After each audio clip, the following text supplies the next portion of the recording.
Samtang libuan ka mga kagayanon ang midagsa og misaksi sa tinuig sab nga Civic Military Parade karong adlaw, isip usa sa mga highlight sa Higalaay Festival 2019. Ani ang detalye.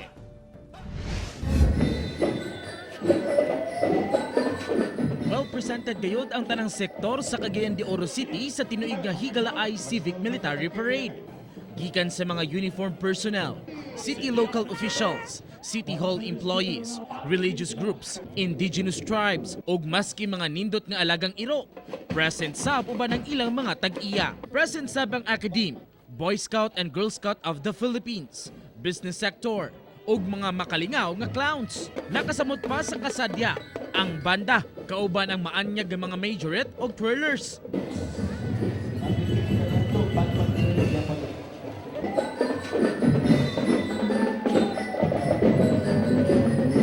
Usasab sa giatangan pag-ayos sa katawhan ang mga floats. Sa 12 ka floats nga miperada, 8 niini ang competing. Dunay replika sa St. Augustine Cathedral.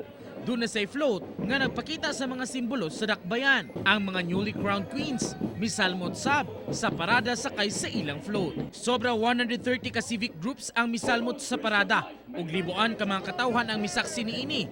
Pagpamatuod kuno nga dako ang ilang pagsalig sa seguridad sa palibot. In place atong security so far so good. Wala pa tayo na God willing mahuman nato ang activity no nga successful nga wala kay mga kulian. Kada tuig sir. Malingaw mo kasi kuan nga daghang kayong tao ba ya. Pista biya. Uban si James Yap sa kamera. Ako si Clyde Makaskas para sa One Mindanao. Mga kapuso, ugmang adlaw saksihan nato ang fluvial procession sa Cagayan de Oro River samtang pagkagabi doon na sa paghihimong Pyro Festival dito sa Uptown. Magkita-kita ta mga kapuso. Mao kanang latest update gikan diri sa Cagayan de Oro City alang sa Higalaay Festival 2019. Balikan nimo. Tek.